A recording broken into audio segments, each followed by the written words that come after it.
Well, hey, everybody. This is Dr. Crystal Richardson, and I am so super pumped today. We have a number of people for Women's History Month that will be joining us to pay honor and tribute to people, women specifically, not just people, but women in their history that have inspired them, as well as give some information about their life and what they're doing, and then really just hone in on what it is that we can do to pay it forward.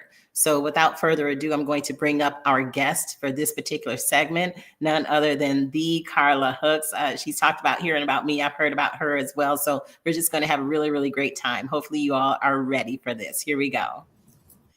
Hey, Carla, how you doing? Hi, I'm doing great. Thanks for having me. Excellent. Thank you for being here. And as I mentioned to you in our little pre-show talk, you wrote a lot of stuff that you want to get into related to, how there's women in your past, your history, your current state that have really, really inspired you. So first, before we get into all of that, can you go ahead and introduce yourself to our audience today? Yes, I can. I am Dr. Carla Hooker. I'm known as a kids dance specialist because for over 30 years, I've taught children how to be more resilient and more confident through the art of dance. And as a result of that, I earned an award in a degree in humanitarianism for my work over the past 35 years with children in the DC area and also in North Carolina. Excellent. So we do have that dance portion in common. So we're going to have to do some kind of national, international. I already talked to you about your passport for Kenya. So yeah, we're going to have to do some things related to that. So go ahead and let's just jump into Women's History Month. And overall, before we get into some specifics, what does that mean to you to be where we are actually having an opportunity and having where there is something that's called Women's History Month? How does that touch you? It touches my heart because it helps me think back and reflect on all the women in my life who've helped make a difference and all the shoulders that I stand on. I didn't get here by myself. From my grandmothers on both sides, maternal and paternal, my mother, who was my first coach, some of my teachers, Girl Scout leaders, Bible school teachers, Sunday school teachers, neighbors, relatives, the list goes on. And I think it's important that we don't forget and that we honor them and remember where we came from and remember that we didn't get here by ourselves, Dr. Crystal. Right. Yes. Dr. Carla, I have to put that on there. So yeah, we didn't. And there's a number of things that we're going to be doing moving forward with Women of Impact and Innovation, as well as with Innovative Leaders Network, to help people really have where we bring those historical lessons forward. A lot of times people want to talk about what they're doing and how they want to impact, but we also need to give honor to those who helped us get to where we are. And so I really want to have where we look at some of those stories, of which you had a lot to say in the link. And so I want to just jump right into that now and say, from a generational perspective, what is it that you can share with us on people, women specifically, who have touched you in tremendous ways to be who you are today? I will start with my grandmothers. And it might sound weird to people. No, my grandmother was not a hooker. Her last name was Hooker like mine, but I call her Grandma Hooker. Her name was Marie Guthrie Hooker. She was tall in stature and she had a big heart. That was my paternal grandmother. And she was the first woman. It might not be a big deal to some people, but it's a big deal to me. And in this town, as far as the African-American community, especially, she was the first Black woman to own a car here. And to me, that's a big deal. And they said she didn't just get the car for herself, but she got the car and she drove around everybody in town, almost like Miss Frizzle on the Magic School Bus. That was my Grandma Hooker. They said she would feed everybody, not just the pastor on Sundays and her church members, but anybody who came in the house. If they wanted a meal, she would feed them. If somebody needed money to pay a bill, she would take care of it. And they also let me know, and my grandmother let me know growing up, that she paid for the house herself in cash. To me, that was pretty remarkable for someone back then, especially for an African American woman. And we still have the family house to this day. I'm hoping that it will be passed down to me eventually. We'll put it out there for my Aunt Imogene that's up in New York, because it means a lot to me. My other grandmother, my maternal grandmother, my grandma Alice is what I called her. She worked for several doctors, but what impressed me the most about her, and I didn't get this talent from her, I wish I did, she could make any type of clothing. She could take newspaper and she could look at any dress. It could be from one of the most expensive stores, and she could look at a picture of it. She could sit on the floor, at a table, desk, wherever, cut a pattern out and make that dress or that suit. You can do that. You got that gift. We'll have to talk.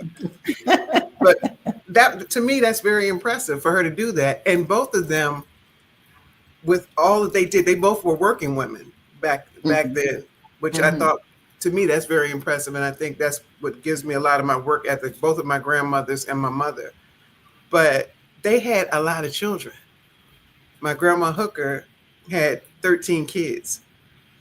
3 died young, as young children, and 1 as an infant. And then my grandma Alice had 10. So they both raised up into adulthood 10 children and had careers.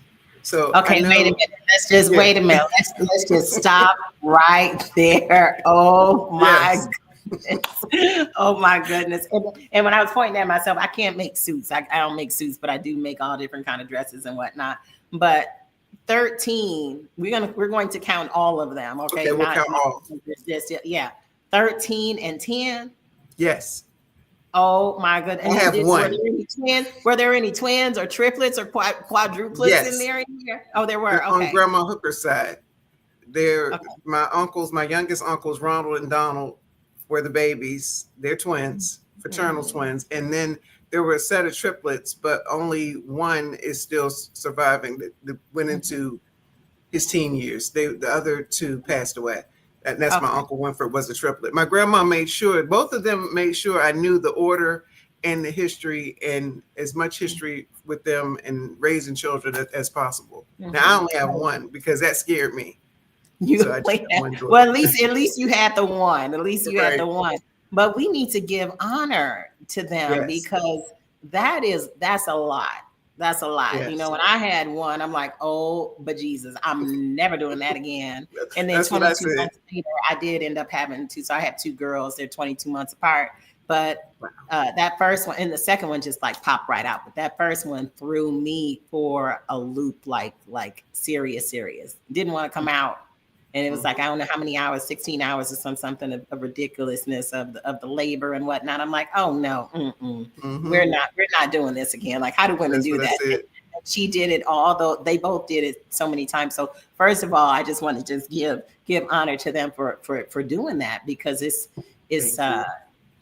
that's amazing. That's just amazing. And they should be honored. And then to be working women. Yes. Too. And then my grandma Hooker raised another family's children also. She was the nutritionist and she was a nanny to another family here. And they're very successful here in this town. I consider them my aunts and uncle. It was 2 ladies and 1 gentleman. And they're here. They're very successful. They run a group of nursing homes. And the sister, the youngest sister, I call her Aunt Linda, she said, if it weren't for my grandmother, she said, yes, her mother taught her a lot. She said, but my grandmother taught her how to be the woman she is today, taught her how to love and taught her how to cook. And she said, when she looks at me, she said, I remind her a lot of her. She calls her Reese, because they're white.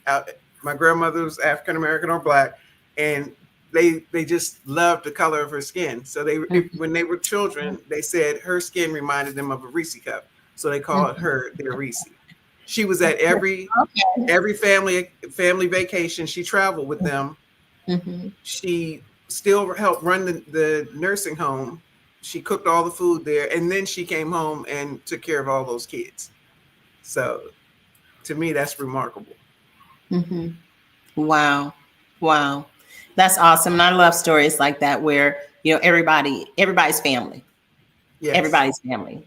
And when we Yeah. take that approach just in life, I think, what a wonderful world it could be, if we all, like some of us do that, you're welcome into my home, you're welcome to have this or that, like you want to use my car, you want to use this, use that, and cook for everybody. There's a lot of people that still do that within reason. Right. No, they But fed the whole town. They would feed yeah. everybody in the community. Anybody who wanted to Wow. eat, they fed them, both of them. That's awesome. Now, do you cook? I cook, but I can't cook for more than probably no more than 6 people. The way they, to Oh, so you know got how much to fix yeah. in a big pot, Uh-huh. I Uh-huh. have no idea. But I can cook, and I cook well. My dad was my biggest critic. He passed away last year and transitioned on, but he always said, "You cook pretty well, Miss Carla. Pretty gourmet food." He said, "But how come you can't cook for more than a few people?" I don't know. I didn't get that gift from my grandmothers. I mean, they did it all. The one grandmother, Grandma Alice, she also was a quilter and would take scraps from any type of clothing. You too. I can't do any of that stuff. I still have the quilts she made me because, and my cousins, if they listen to this, they're gonna be upset with me, but they'll be all right. I'm the only granddaughter that she made a quilt for, and I still have mine. She said because she knew I wasn't gonna mess it up, and I haven't. I've had it since the 8th grade, and that's special to me.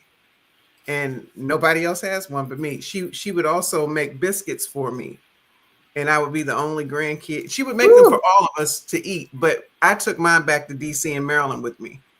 And she said I didn't have to share them with my parents, so that made me feel like I was really special. So my mom said, "If you think I'm gonna let her eat all those biscuits by herself, you must be kidding, Ma." Ma, that's what they called her, Ma. And she said, "Well, they're hers." She said, "Well, you never made me," and she said, "Well, you never asked." But this child asked for biscuits when I'm on the phone with her, so when she gets down here, I have them ready. And I'm writing. I've written a children's book about Grandma Alice's hot butter biscuits. Oh, wow. So, yeah. And I wish I had my grandmother's biscuit recipe. There's no biscuit tastes like my grandmother's biscuits. I'm like, No. I never had. And her cornbread, her buttermilk cornbread. I can make the hot water cornbread, but the buttermilk cornbread and the biscuits, of which I don't cook those often anyway, like maybe once a year or something, because I don't eat like that necessarily. But if I could make that buttermilk cornbred and those My daughter biscuits. can. My daughter's cornbread tastes like my grandma Alice's. And she never met her because my grandma had passed when That's I was in interesting. high school. But Yeah. my daughter's birthday was yesterday. And Oh, now okay. thinking today would be my grandma's birthday would be today, the 26th, because my granddaddy Carl's would have been the 24th. My daughter was born between two great grandparents' birthdays. Oh, wow. But she can Oh, cook wow. like Grandma Alice and never met her. Okay. And she acts like her. Okay, so when you come here September, October for our big dance festival, we're going to have here in Arizona before we have the women's event, you and your granddaughter need to come, because like when we do, when your daughter, you said, your daughter is right. Right. That's She what just turned 30 yesterday. Okay, so your daughter, like we have where we get together, a big house, and like everybody, different people cook various things that we share with one another when we have our conference. We have the big conference, but then we have like the little things. So you making me want to have some of that, those biscuits and whatnot already for September, October. I can't make them, Crystal. I can't make them, Dr. Now, Crystal. I said your daughter has to come. She can't make the biscuits, but she can make the cornbread and she can cook. Cornbread. Okay. Yeah. Okay. The cornbread. Is it buttermilk cornbread? We are just all off. She doesn't tell me what she puts in it. Okay. And it's my grandmother's was cake-like, and that's why I like hers better. Some people like it more with the meal taste, but I don't. And my grandmother made it for me more like cake. So I loved it. Mhm. Okay. Well, my husband would like that. But I said we're off, but we're not off, but because we're talking about generations, and that is part Right. of what the Women's History Month is about: women education and generations, and then all coming together and uniting together this particular theme for this year. So we're actually not off. We're talking about Yeah. generational things here, ladies and gentlemen who may be watching. Even though we're talking about the cornbread and the biscuits. So who else? So there's also the work Right. ethic of your grandmothers and whatnot. So tell us a little bit about that. They went to work every day. They didn't make excuses about being sick or not feeling well, or even if there was a funeral or a death in the family, they went to work anyway. Mhm, Nothing stopped them. mhm, And I know that I've gotten some of that resilience and work ethic from them. From my mom also. My mom did not miss work. It took a lot for my mother to miss work. She was an educator and she taught for 50 years in the mhm, public school system in DC. And she started off in North Carolina and then she taught in DC. And my mom didn't miss work. And people were like, well, how did that work when you and your brother were ill with sickle cell crises? I'm like, we went to school. She was like, you got to go to school. If it gets worse, call me, but don't call me from work. Do not call my job. Do not have the school call my job. You're going to school. Now, she said, now make it clear, Carla, so people won't be ready to call DSS on me. And I'm 81 years old. I said, no, I'll let them know. She took us to the doctor religiously, but mhm, she made it clear that education was important. That was our job. She had a job to go to. My father had a job to go to, and we needed to go to school. And mhm, every day we were going to deal with some amount of pain, but we had to learn to work through it. And she taught us that at a very young age. And I'm mhm, thankful for it. We mhm. laugh about it today because if I said, oh, my hands are hurting and my legs are hurting, and she would go drink some water. Now with sickle cell, and it's funny now when people are like, "Oh, that's terrible." No, it's not terrible. With sickle cell and with thalassemia, I have both. You have to drink a lot of water. But that was my mom's solution to everything. I could say, "I think I'm catching a cold." She'd go drink some more water. I drank some. Go drink some more. Go drink some water. And you're going to school. And we went to school. One time Mhm, we were both really, really ill, and we my teacher sent me to the office, to the nurse's office. My brother was already in there. My brother Wayne, my late brother Wayne, who was younger than me, and he was in there crying. Now we were crying because we were hurting, but we were crying more because the nurse was going to call my mom, and I mhm, begged her to call my dad, which she did first, but he wasn't answering at the precinct, and they couldn't find him. I guess he was out in the street supervising something, but when my mom came, we were so scared, and she just hugged us and told us she loved us. But we learned that work ethic from her, and to go to school and don't call her for every little thing. Deal mhm. with it and suck it up, Buttercup, and go on about your day. So Yeah, I'm and so I thankful want for to that. talk. Yeah, I want to talk about that word because and it's something that is near and dear to my heart as far as a gap that we have across these generations of resilience and being problem solvers and troubleshooters and being able to suck stuff up and not having where we wear everything on our shoulders. I think some of that has been lost as the generations have gone on with a lot of people, especially here in America, Right. where we can be more resilient than we are, and we can Absolutely. we can figure things out, I think, more than we give ourselves credit for. And part of it too is in our generations, being born, being raised in the 60s, uh, they had to figure things out, and so we learned by watching and by doing to figure things out. And then a lot of us, and I say us, want to have where our children had it easier on certain things than we had. And so then that kind of on some things took away from them learning, how to deal with various things. And so I think, as we pass on our lessons learned to generations, that it is sometimes they need to have where, you know, it's the fear of being sick or crime being sick, or the fear of God, or the fear of, oh my gosh, they're gonna call my mama. Don't call my mama, please don't call my mama. You know, we will be okay, but it's like, maybe we're not gonna be okay today. Maybe we did need to have a call today. So where you just get to that point where it's not every little thing, but then it builds up. Well, okay, maybe this is something that's big enough that we do need to go ahead and make that call. But having where you have the resilience to try, and people don't like to use the word try. I know how Forbes feels about that too, but you know, where we do our best and then say, okay, but giving up right here, that's too soon, you know, but not giving up necessarily even here, but having where you can ask for some help. So I think that was something that, with what you're telling me, was a really great lesson that has helped you throughout life. Yes, it has. Even in college, when they dropped me off, they were like, okay. My dad would go, here's $100. And I'm like, when are you going to send some more? He said, I'm not. Make it last the semester. I said, $100? $100 last a semester. I made it work. I'm like, I'm going to be poor. He said, well, you know, you got to figure it out. And I did. Mm-hmm. I worked 3 jobs while I was in school. He didn't want me to work any, but I worked on campus at the campus TV station. I worked at the campus off-campus radio station. I did Dr. hair Kyle, in my room. He can't give you $100 and not want you to work. Like, you got to do something. He was serious. I had to do something. I was curling hair and putting in relaxers in my dorm room. I did what I had to do. I had to hustle.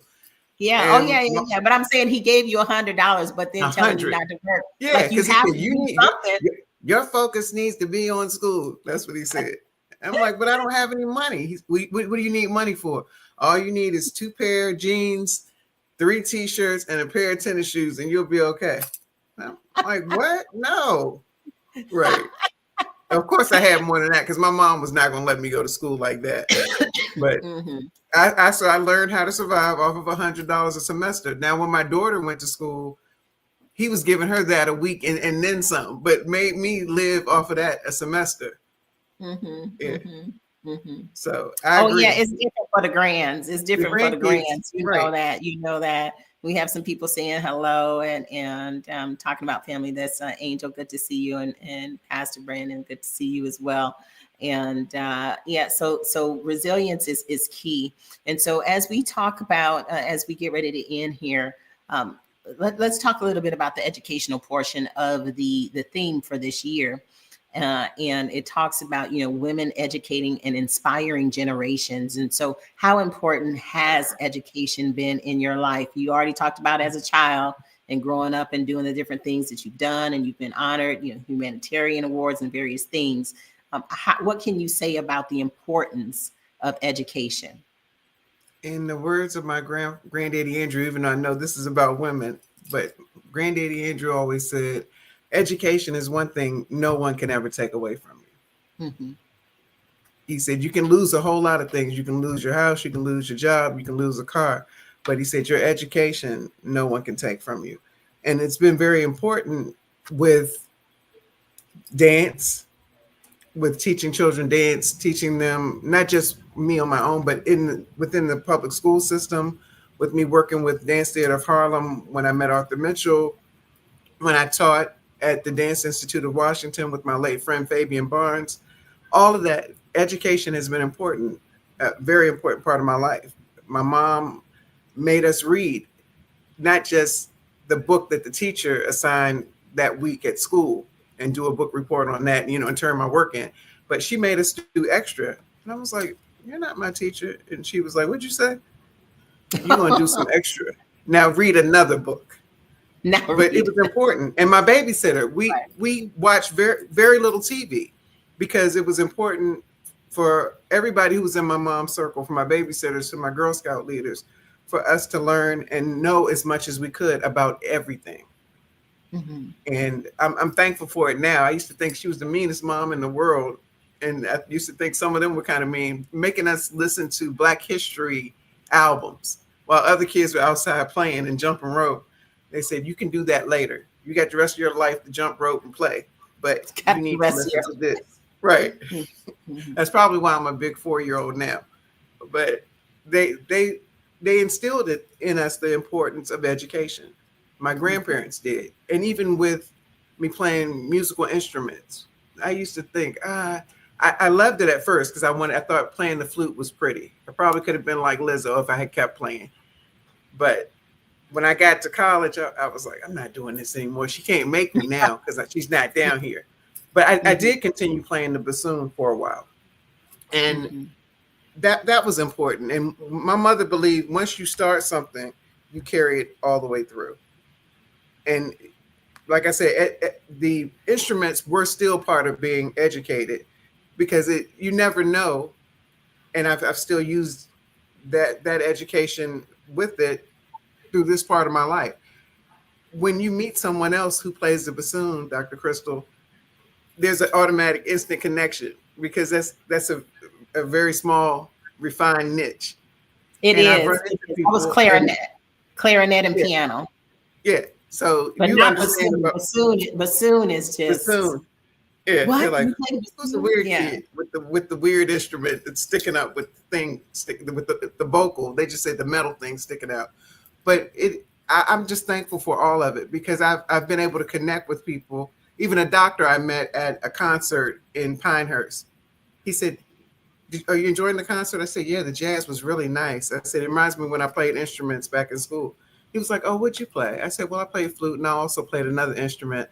And he was like, "What did you play?" And I said, "Bassoon." Bassoon, and his whole face lit up. Like it was just general conversation at first, but when I said that, he also played too. Mm-hmm. So I think education is important because it makes you well-rounded.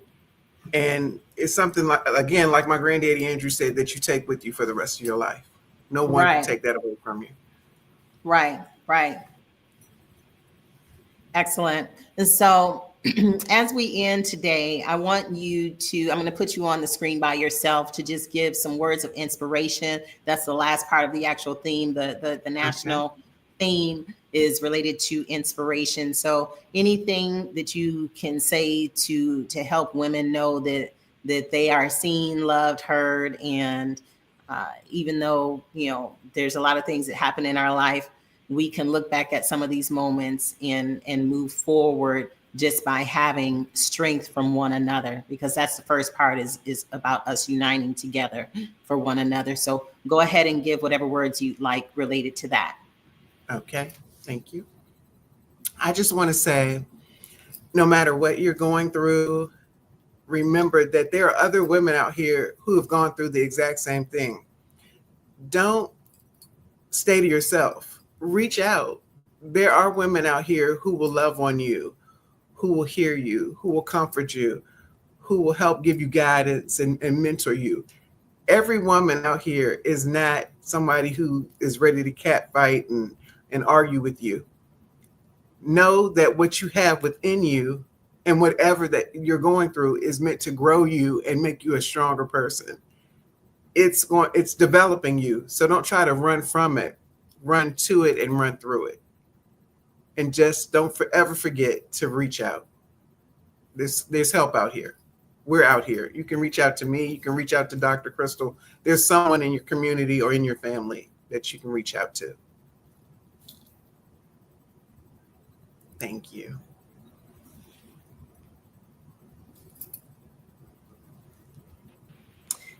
Reach out. Can you hear me now? Yes. I was saying reaching out is such an important message, and it's something for me, as well as a lot of people that consider themselves or used to consider themselves introvert and or whatever word that we use as far as like being okay, being with myself, because you need to also have self-love and self-care and self-esteem, where it doesn't matter if there's people around or if there's people that are hyping you up, or if they're not, being okay with who you are and still having where you do what you need to do to excel in life, I think is important. But sometimes we have the Lone Ranger syndrome where we think that we have to do everything ourselves, and we really don't. We Yeah. really don't. And so I think that was a really great ending message telling the women, encouraging them to reach out is very, very important. And one thing I do want to mention related to that is also for women who may be going through things related to any kind of domestic violence or anything as well. Sometimes we keep those things in, and we really can reach out for help or for counseling or for prayer or to let others know what's going on so that we can be there with you, either just spiritually or if it's something that's actually physically needed, we can be there too. So that just kind of reminded me of that part of reaching out, which is a very important portion of reaching out. And so thank you for those reminders. And it was really great having some time to spend with you. I think we need to do this more often. Yes. And I'm serious about your daughter coming to cook the cornbread. I'm going to tell her she's going to get me. I entered her in a contest with Carla Hall without her permission, and she made it to the semifinals. So she's like, Oh my "Mommy, goodness. you're always doing something." Yeah. Awesome, awesome, awesome. Well, from one dancer to another, I just want to thank you for being on with us today, and I hope you have an amazingly blessed day. Thank you. You too, Dr. Crystal. Thank you for having me. Thank you for celebrating Women's History with us. We'll see you soon. Thank you. You're welcome. Bye-bye. Bye-bye. Well, that was the Carla Hooks, Dr. Carla Hooks that was with us. And we're just going to do a brief commercial. And we have our next guest is already backstage and ready to come on to discuss some various elements of women's history. And they want to talk about women in tech and in trade.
Well, thank you for being with us. We are now going to bring up our next guest. And this is, as I always state, I always put "the" in front of people's names. This is none other than the Nicole Banks. Greetings, Nicole. Oh, hello. How are you doing today? Fantastic. How are you? Awesome, awesome, awesome. Thank you for joining us for Women's History. And first, we'll just start out with you introducing yourself, and then we will go into a few of the points that you mentioned you wanted to discuss. Sure. My name is Nicole Banks. I describe myself as a power networker. I bring people together.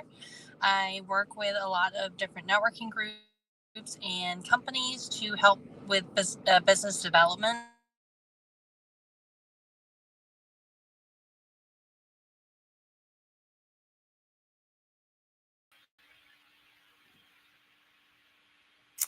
Looks like we're frozen here a little bit. Maybe we can get her back on. She was mentioning that she's into networking. She is a power networker and has a number of things that she does to bring people together and understand people's strengths, and then how she can do connections with people based on those strengths. She does that both online as well as in-person events. She's really into in-person networking, and hopefully we can get her back on. I don't know if she's just still talking and doesn't know that she's not connected with us, but maybe we'll be able to get her back on here in a moment. While we're waiting to see if she can get back on, I just want to encourage you all to have where, if you do want to help us to close out Women's History Month, I can open up some more slots for March 31st. So reach out to me and let me know, and then I can put that Calendly link on for you to join us. Women have done so many different things in history that it's very important for us to look back and then be able to use those lessons in what it is that we're doing today. It wasn't even that long ago that women were not even able to go and open up a bank account by themselves. They would have to go to the bank with a man. It could be either their son or their husbands or some other man in order to open up a bank account. And so to have where we are now able to do that, and actually even have where there's women that are vice presidents, presidents of banks, and own banks of various sorts, is something that's just phenomenal. But different things like that are things that we take for granted, that we can just walk right into a bank and open up an account. And even during my lifetime, that was not something that was open to women. So when there's different things like that we bring up, let's be thankful that we are where we are today. And we do have Nicole Banks back with us. Hello. Sorry, my iPhone overheated and was like, we can't do anything. So I'm so sorry for that. Yeah, no worries. So I gave some information about who you were and how you have online and then these in-person events, and you're a great connector, and you understand people's strengths, and then you connect them together, whether they can want to do business or do other things, together, and blah, blah, blah, blah. So I did a little bit more introduction for you, but you can go ahead. Love that. Yeah, I mean, as Dr. Crystal was saying, I'm a power connector. So, I've always had that sort of gift of gab, love to learn, love to meet new people, and to help them succeed. For me, it's of a servant, leader mindset where I try to help everybody around me. Definitely believe in karma. You do good in the world, good things come back to you. So, making those connections, bringing those people together. New businesses have been created. Lots of different partnerships and collaborations, referral partnerships have been created with my events and kind of what I'm doing. And my man lovingly says I'm a business pimp. So basically, I want everybody to do better business and to, do what they can. So I work in companies. I work with networking groups. I bring the networking groups together for events also. So all about who you know and what you can leverage to make everyone else succeed. Excellent, excellent. So you mentioned you wanted to talk about women in tech and trade. So what is it specifically that you want to target, and how does that relate to Women's History Month? Yeah, so when we're in school, this is of course back years and years, but for us there was a big push on home economics, history, art, those sort of women acceptable titles and industries. And coming out of high school, I went directly to AAMCO transmission shops, and I was like, hey, I'm 18, I'm a girl, I know jack about cars, probably not the place for me, but went in there, personality blaring, got the job, and really made a career out of being in the trades. And I think that women have this amazing ability to find opportunities and to make them work. And being a woman in the industry, I was obviously a minority in that, and it was really interesting to see how I would react to situations, how I would deal with vendors, how I would sell to customers and fleets and do outside sales work. I had my own flair, my own spin on things, and I think that really made me successful. And finding those other women in the trades really allowed me to build this, unofficial partnership with these other women. And we kind of had our own sort of group going. I had parts gals that were women. I had my outside sales gals that were women. And we kind of unofficially, sort of collaborated. And what we were able to do compared to what was traditionally in the industry was a lot different. It was a different approach. It was a different set of skills. It was a different sort of focus. And I think that with women being in these industries, tech, trades, that aren't necessarily the status quo for us, the innovation that we as is very key to your heart, Dr. Crystal. The innovation that we were able to do in those industries has led to some great advancements. For me, AMCO Transmission Shops is known for transmissions, but 20 years ago, it was not known for complete car care. And I found opportunities for us to do additional work in those industries to increase ticket prices. Our customers were happier, our techs were busier. And now you see AMCO complete car care centers all over the United States. Well, that started with some innovation by a woman. And so for that, I think, women in trades, women in tech, it's a different way of looking at things. It's a different set of skills. It's a different set of, really, goals and the point of it. Yes, we want to get the thing done and we want to do it well and we want to, do all these things, but we want to do it in a way that is good for us and good for our group and good for the camaraderie and good for the company in a way that's different sometimes than when men meet objectives. And that's, I think, what I really like to, kind of celebrate is, with women, it seems, that there's a lot more wins than just the completion.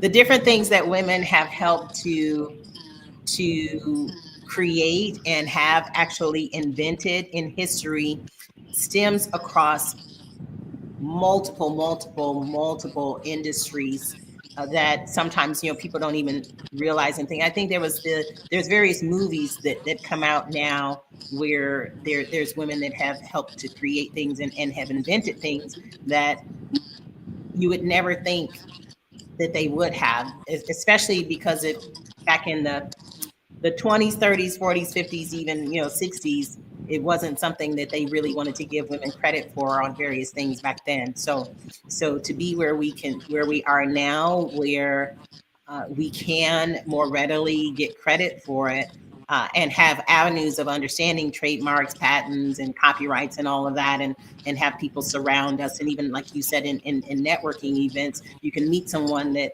can help you with some of those things. You have to have the CDAs, the NDAs in place and all of those kinds of things. And still people find sometimes ways to take whatever it is that you have, but we won't go there right now. But the thing is that I'm saying is that there's a lot of ways that we as women can now help one another to rise together.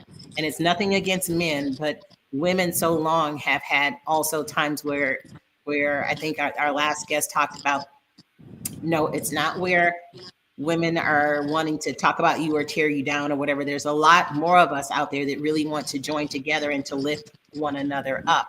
And so that's part of the theme this year, is related to us uniting together.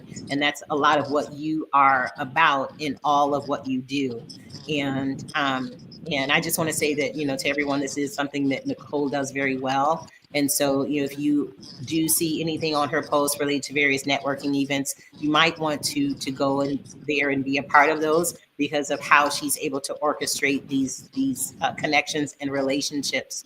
And so when you talk about tech and how you went there as a woman, but you learned. And so what would you say to a woman who maybe wants to do the same kind of thing of, it's a male dominated area, or it deals with cars, of which there's a lot of women that now can fix their own cars, of which there were things that I could fix in my own car growing up. Not necessarily now because of all of the electronics, but back in the 70s, my cars, I was able to help fix them. But what would you say to encourage women to go out there and do that thing, even if it is in a male dominated area?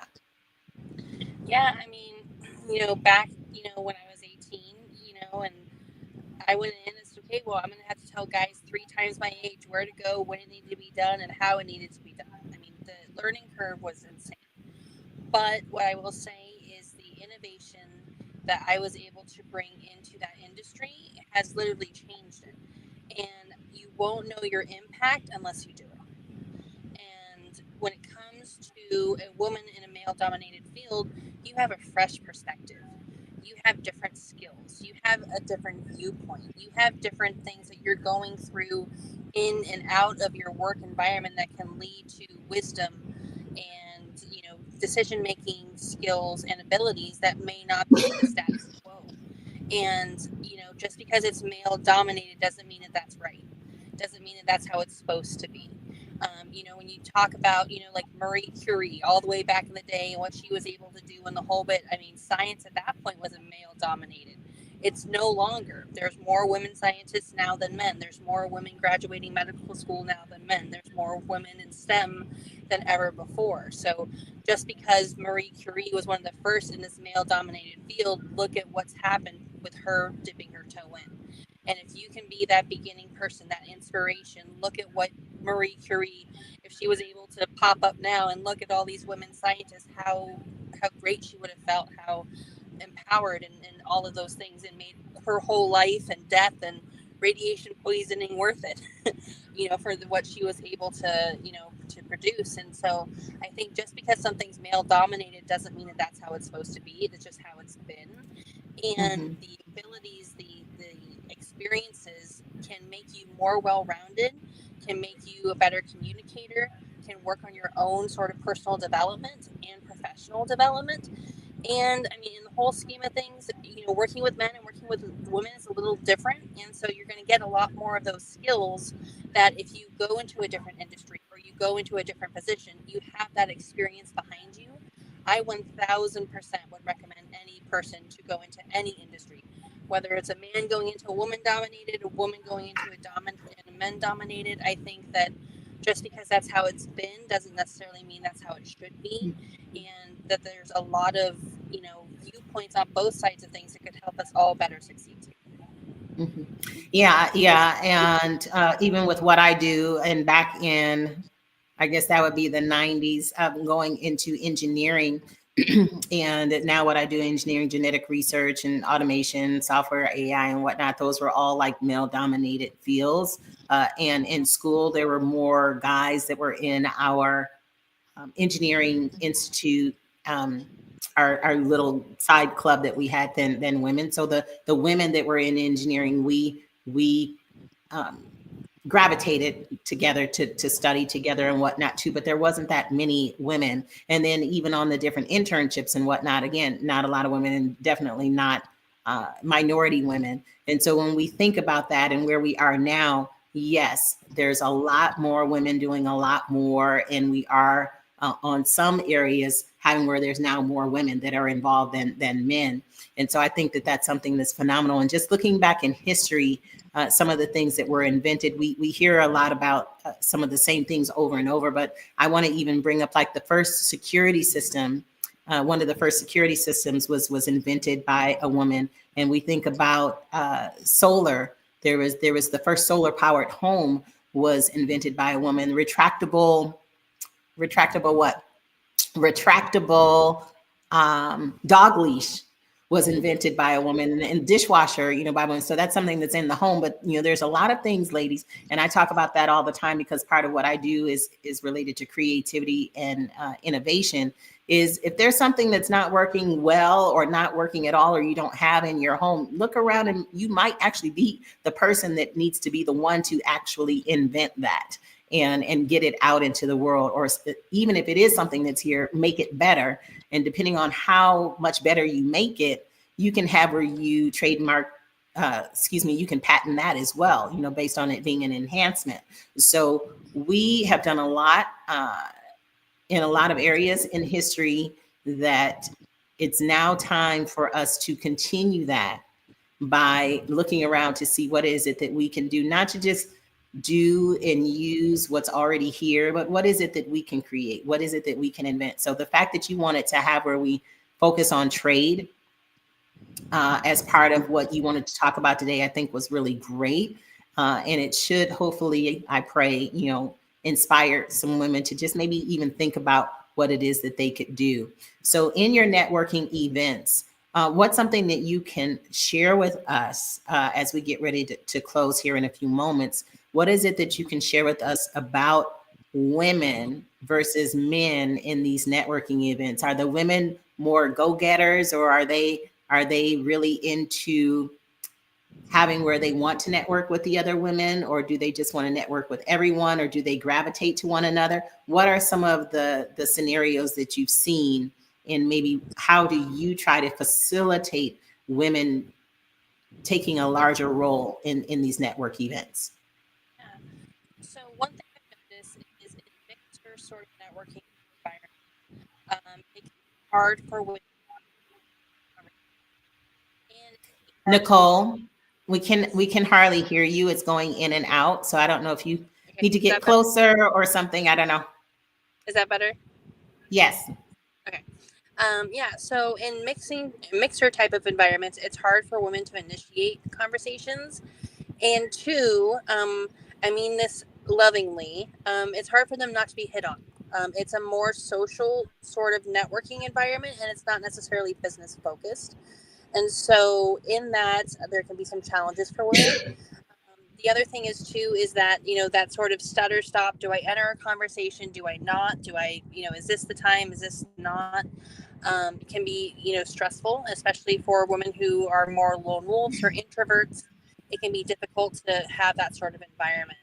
So what I've done is I do mine in a structured way where you talk for 2 minutes, I talk for 2 minutes, we talk about our why, and then from there you go on and you talk to the next person. So you're not stuck with the person all night.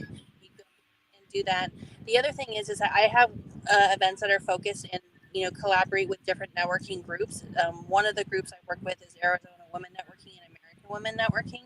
It's a woman focused group. We do monthly speed networking, so it's mostly women. There are some men that come and support us and support the mission, but it's mostly women in that we have vendors that support women, and it's a great time. I also have those that are more sort of open and that whole bit, and some VIP ones for those that are more looking to progress in business. So the events that I do are kind of the whole milieu. What I would say is if you're new here in the Valley or just in the general public and you were looking for networking things, I would love to be your mentor. I would love to help make those connections and see how I can help to support you in your business and your growth. For me, I represent over 200 different business niches and verticals and have a network in 27 countries and more than 18,000. So whoever you need to meet, I'm sure I have somebody in my Rolodex. I know that's aging me. Somebody in my network that I can connect you with that would help you to move forward in your business. And that's what I'll say is you have to want it, you have to grow, you have to have those conversations. And sometimes those structured environments make it an easier process. So I'd love to help and support anyone, but especially women in their growth. Mm-hmm. Excellent, excellent. And so, yes, this is Women's History Month, and a word to the men out there. We appreciate you and appreciate your support, but as she said, it's hard even in those environments for women not to be hit on. And I know, I guess that goes both ways nowadays, to be hit on by another woman, but to be hit on by men as well. But so when we are doing what we're doing here to be professional and to forward our lives, forward the world based on our impact, it's important for us to have where we honor that, as men and women too, because the hitting on can go both ways where someone is interested in someone else. But with what Nicole does, it's related to networking, and sometimes people want to make a love connection or whatever, but we're talking about networking from a business and impact perspective. So this has been really great, and I appreciate your insights. And as we go forward into the rest of this year with other network events with the organizations that she's mentioned, as well as with Women of Impact and Innovation and Innovative Leaders Network, we are going to have where we give you information on where you can reach us for some of those events. We're going to be having a number of things that are a little bit more high profile, as well as general networking too. So we'll be making those announcements here soon related to all the different ways that you can connect with us here locally in Arizona, as well as across the nation and globally. And so with that being said, I want you to just speak into the hearts of all women on today on some kind of encouragement. That's a part of the theme, is us uniting together in the educational portion, and then inspiration across generations is the next part. So what can you give us to inspire us for generations to come in your closing remarks? Yeah, no pressure. What I'll say is, I definitely have been the lone wolf type and have not really sort of focused on building my relationships with women. I've been burned in the past, as many women have throughout their careers. But over the last year, I have been reinvigorated by the warmness, by the collaborative, qualities, and by the passion of women who really want to do better together. And what I would say is everybody needs to find their own tribe. Everyone needs to find the people that are going to bring them up. We don't want the people, who are not going to support us, who are going to talk badly about us behind our back, who are going to be lukewarm, as it is said. So what I'll say is, you need to meet people to be able to find out who your people are. You can't just latch on to the first person that's nice to you. So by putting yourself out there, by having those networking opportunities, by starting conversations with others in your industry and those parallel industries that could be referral partners, you have no idea the impact that that's going to have. But you can't be scared to start those conversations. You can't be scared because you've been burned before.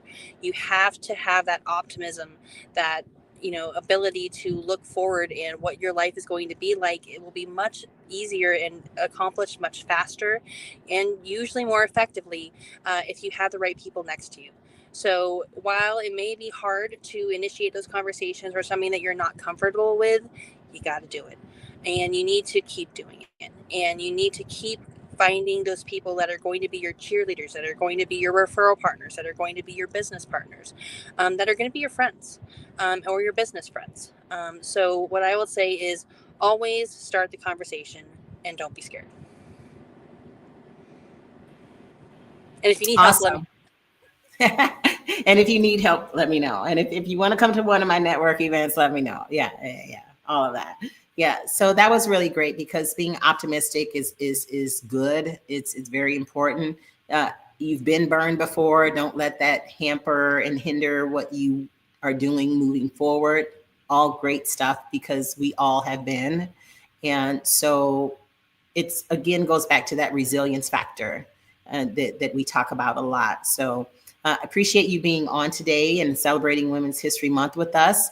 And we will see you in person here soon. Couple, 2, 3, 4, 5 things that we're working on, right? So we'll be seeing you. So thank you so much for being with us. Perfect. Thanks, Dr. Crystal. Well, ladies and gentlemen, thank you for those who commented. Good to see Keandra on, and Pastor Doris and Aunt Angel and some other folks that have been chiming in on some of the comments. We also had Ms. Carter was on, and there's some other people that have said some things on some of the other broadcasts that we've had too. We've had a couple that we've done today. We'll be doing some more tomorrow. And then we hop over potentially to Monday. If you want to be on Monday, let me know, and I will open up that Calendly link for you to be interviewed to share with us. But we cannot wait for all of the amazing women that are going to be on with us tomorrow. And I just want to say a shout out to those that are in my history, my mom and my 2 grandmas, and even my aunts and some of my cousins that, we're now still good friends. And it's just important to remember our heritage and remember where we came from. And I'll be sharing more about my story and those that are generations past for me in one of the next segments. So I hope you join us. And I just want to go ahead and just show this last commercial about public speaking as we get ready to leave out. And remember, always keep rising. Let's keep rising together, and be kind. Share a smile, share a kind word, maybe text somebody, call them, someone that you have not reached out to lately, and let them know that they are loved. Thank you so much. And we will see you tomorrow with more on Women's History Month.